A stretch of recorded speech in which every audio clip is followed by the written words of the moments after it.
years. 9 years with my husband. Yay. I love it.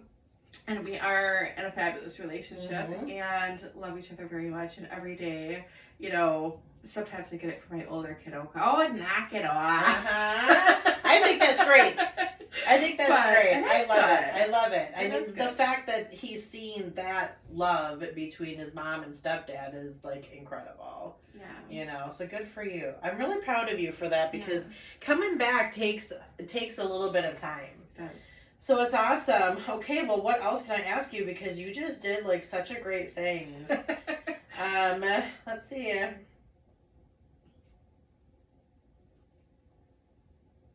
Well, what advice would you give someone who feels like they're destined to repeat the same cycles that they grew up watching? My advice would be is you can take your own destiny into your own hands. So about me and my success, right? Despite all of those hardships growing up, despite being a single mom and dealing with all those things, guess what? I bought my house when I was 22 years old. I flipped that house. I took myself back to school and I graduated with an associate's degree. I, conquered the job market. I went and I, bought the new car, bought a new house, got a new man. Now I'm sitting here at 36 years old, living my best life. Just bought our new cabin this year together. And you can be successful. Like, just because you grew up on the wrong side of the tracks doesn't mean that you can't take control of your own destiny. Yeah. And, no matter if you feel like you're already too far gone, you're not.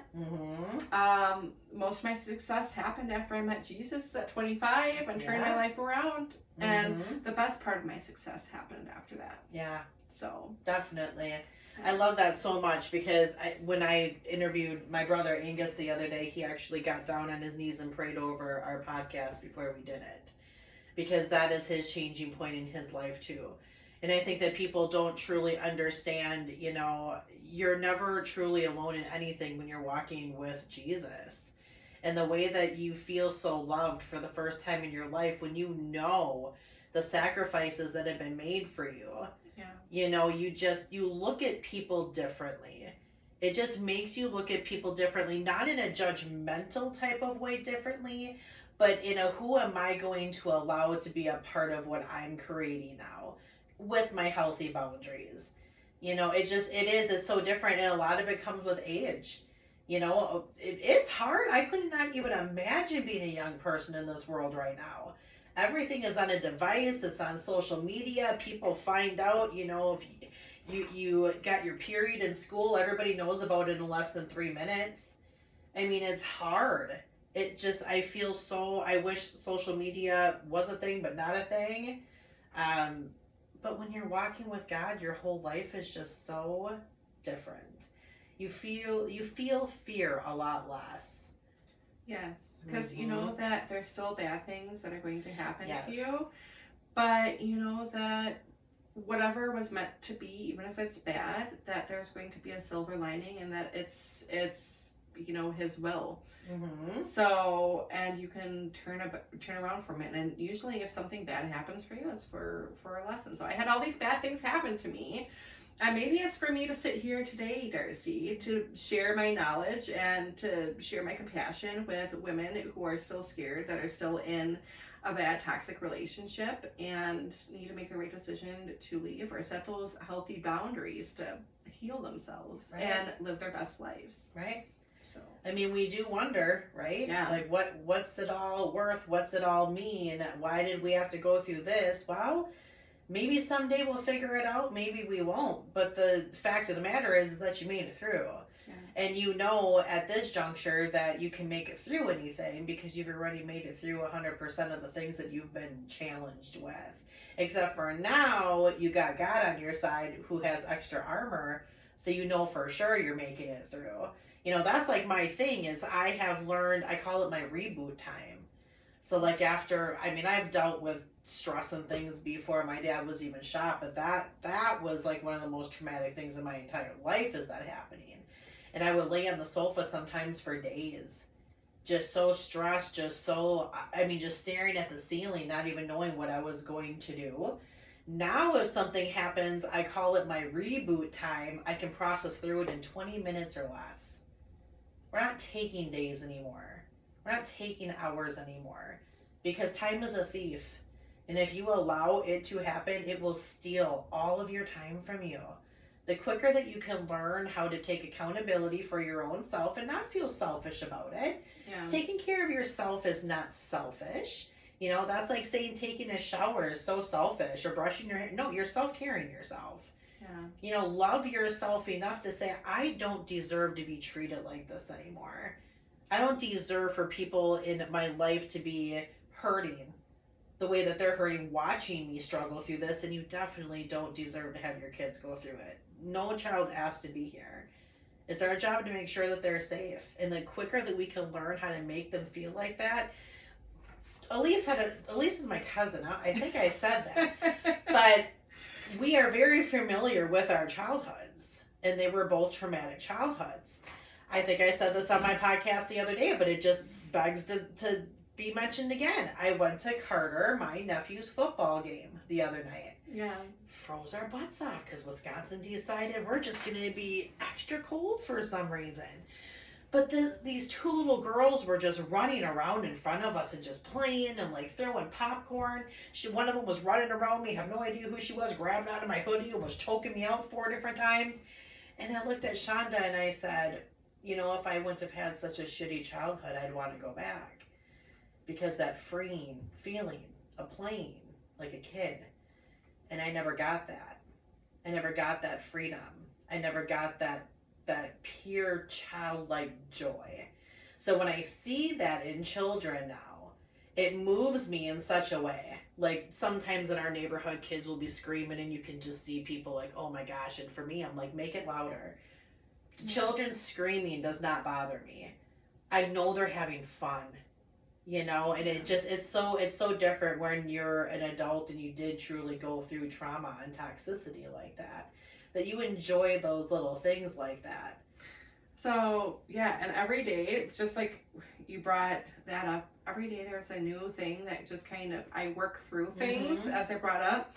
So just hearing you talk and working through your reflection about the kids and that joy, I'm sitting there thinking like, yeah, we weren't allowed to be loud and happy when we were kids. I saw that happening in your mind when I was talking about it. Because if we were loud and happy, we would get beaten because don't wake XYZ up from their hangover. You know, we would take our bikes and we would leave. They wouldn't even know where we were for hours. Yeah. In unsafe situations like swimming at the 6th Street boat landing where there's a bunch of XYZ kind of creepers, and there's a river there with the current, and crazy to think about. But we were taught children were meant to be seen and not heard. Yeah. I mean, we had good times, you know, but I can think of very few. I can think of more traumatic times than I can think of good times in my childhood. Yeah. And there's only been, you know, and that's one thing that I am very angry about, that eventually I'll let it go. I don't know if I've let it go. But because just that saying that I said to you the other day, as a daughter, I understood, but as a mother, I never could. Yeah. So watching my children, I'm playing with them. I'm reading bedtime stories. I'm getting all their snuggles, their hugs, their kisses. I'm telling them that I love them. And then just to sit there and say, oh, when I grew up, I didn't have that. I have one memory ever of my mom playing with me. I don't have any of my dad. Let alone, he would never read a book to me. So it's just a whole different dynamic, and you know, it doesn't hurt per se to talk about it. It's just a reflection, like, oh, that's why I'm doing everything that I'm doing now. I had to have that conversation actually with, well, she's my daughter, but she's my stepdaughter by law, but I've been raising her since she was 4. Okay. And I've always been really overprotective of her. Super overprotective. Like, didn't even want her to cross the street at 12 or 13 years old by herself. I actually remember, like, her at 10 years old, and we were walking across by the mall, and I went to grab her hand, and she's like, Mom, you don't have to do that anymore. And I remember it killed me. I was like, oh, the pain. like, she's growing up. But I've done this her whole life. And I came across a TikTok talking about parents that go through trauma and why that makes them so overprotective like that. And I said to her, this is me. And I'm sorry if I ever made you feel any type of way, because she's always been safe coming and telling her dad and I things, which I couldn't do with my parents. But she said, no, Mom, I get it. And I don't blame you for anything. But yeah, I mean, I was like the overbearing, give me all of your passwords. I will drive past and make sure that you're there. I will call the parents, because it was the same thing. We were told, let's not be loud at all, or my dad would be so intoxicated you'd be afraid to do anything, so we'd be gone until the street lights went on. But it's the same thing, like coming home and being gone all day, they wouldn't have known if anything would have happened. Yeah. But I just said to my dad the other day, I told my dad, when I wrote the chapter, I didn't write anything to hurt you and Mom, right? And he shook his head, yeah.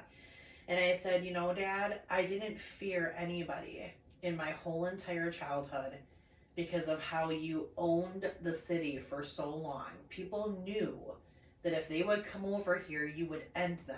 If they touched your children, if they touched your wife. So I never feared anybody in our city, but I feared you.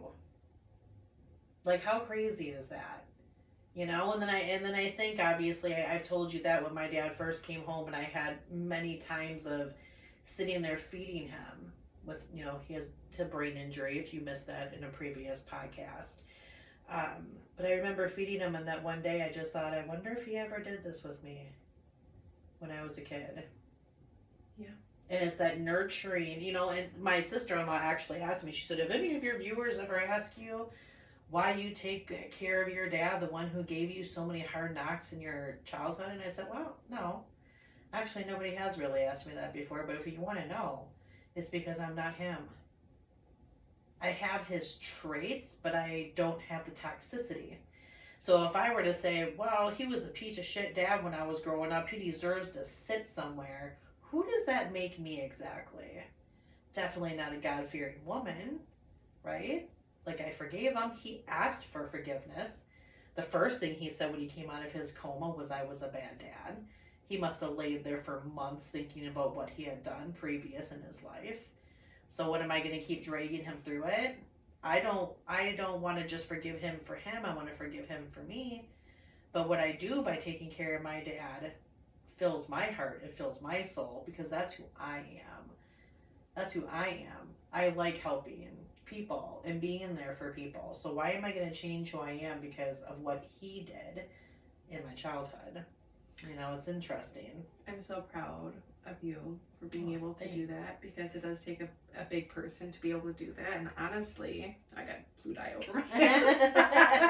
Honestly, yeah, if I look at either one of my parents, I would not be able to, I know that I would not be able to do the same for them that you have done for them. But the big difference here is that your dad actually took accountability for what he did, and apologized for it. My parents never took accountability for what they did or apologized for it. So which is, it wasn't just the apologizing either, it was the showing up. Well, it was the being there. It was being an active participant in my life from the age of, when Eric and I met at 19 years old, and being there and protecting me still from certain things in my life. And it was like he learned how to be a dad when I was an adult. Is your love language acts of service? Yeah. Yeah, mine is too. Yeah. I think that's very, very common for people who have went through trauma, because it's like, don't just tell me.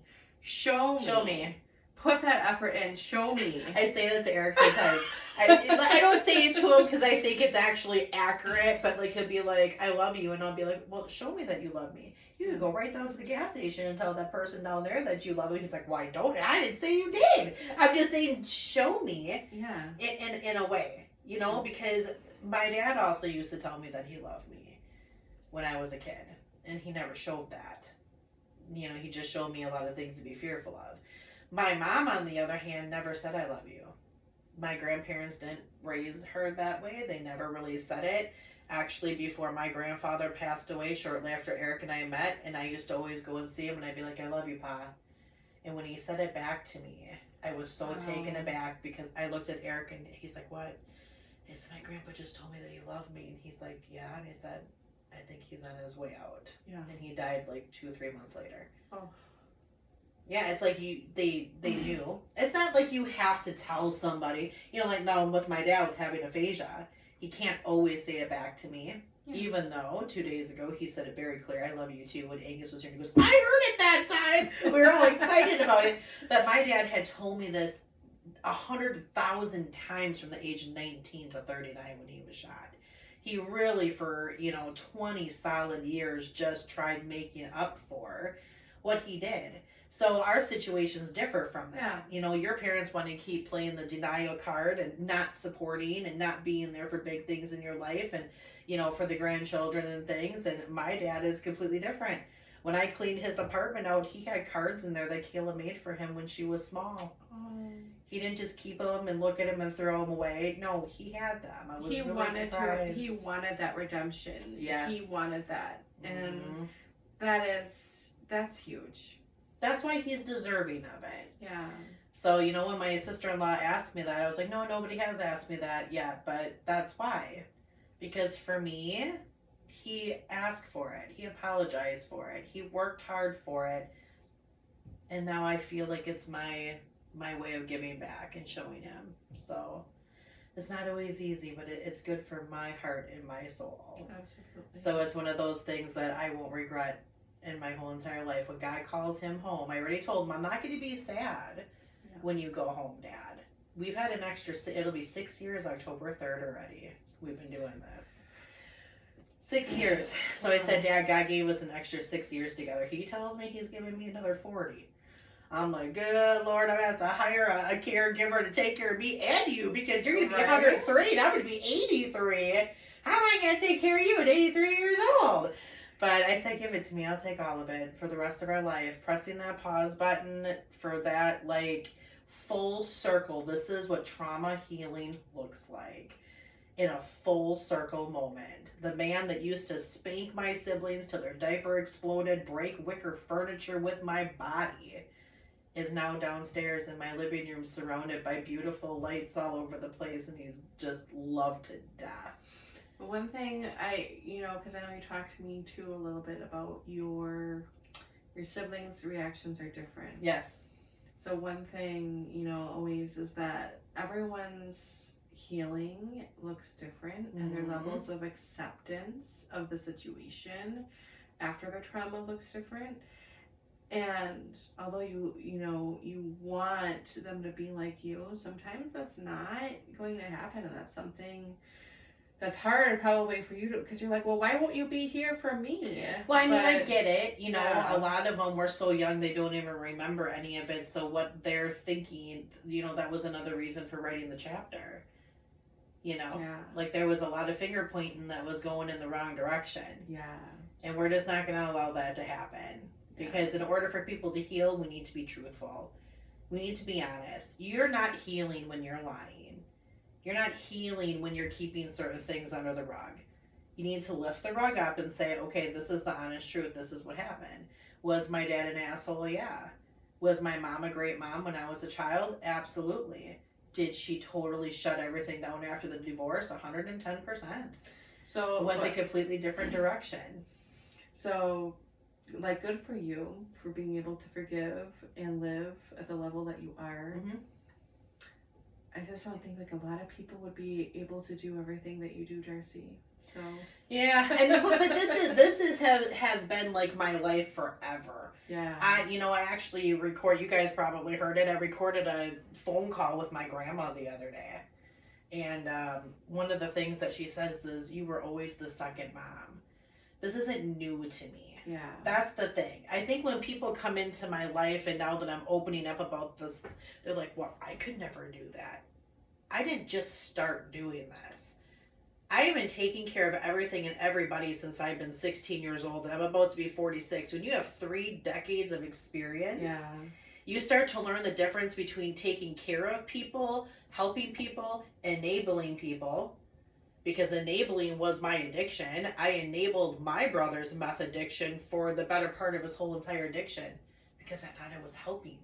I thought I was trying to save him, giving him the safe place to live, finding him out on the streets, bringing him what he needed. Even at one point when I thought his probation officer was coming over, I went through his whole entire room to make sure he didn't have anything in there. Why would you be doing that? Because I didn't realize what I was doing was enabling. And then when he finally said to me one day that he had went and did what he did because he knew I wouldn't do anything about it. That was like, And okay, said, well, you're crossing the line. Now you get to move out, and you have 3 days to get all of your stuff out. So I know my limitations, and a week after that happened is when our dad was shot. So it was like this really weird pulling the enabler card out and realizing what was happening, and then my dad gets shot, and I get put in this whole different, now you have to take care of your dad and the medical things that are happening, decision maker, because you're next to kin and you have no choice to do it. You could pass it off to somebody else, but nobody else would do it. So it all happened. That. Yeah, it all happened like really super quickly, but I thought, God was like taking the paddles to me. Like, shock. How did that feel? You just found out you've been enabling your brother this whole entire time because he just told you directly to your face. A week later, your dad gets shot. Boom, there's those paddles. Now you're responsible for all of this stuff. And it was very shocking. But I mean, here we are 6 years later, and I'm like, yeah, nobody can dull my shine anymore. No. I've gone through the hardest things that I've ever thought that I could go through in my life. I could lose everything, and I would be completely fine. I can't imagine what it feels like to almost have a parental role towards your siblings. I was the baby. Mm-hmm. So I never had that. And even my older sister, like, she kind of had some kind of like protectiveness about her, but we were completely different with who we associated with. And there was a period of time where we didn't even see each other. Mm-hmm. And one of my, biggest angers with my parents is that they intentionally try to keep me and my sister apart. Yeah. Even if it wasn't like physically, they did so with, manipulation. Mm-hmm. And, well, your sister's this and that, and you're this way. And she had resentment towards me because she's like, well, you're the good one, and I'm the bad one. And they think that I'm the bad one.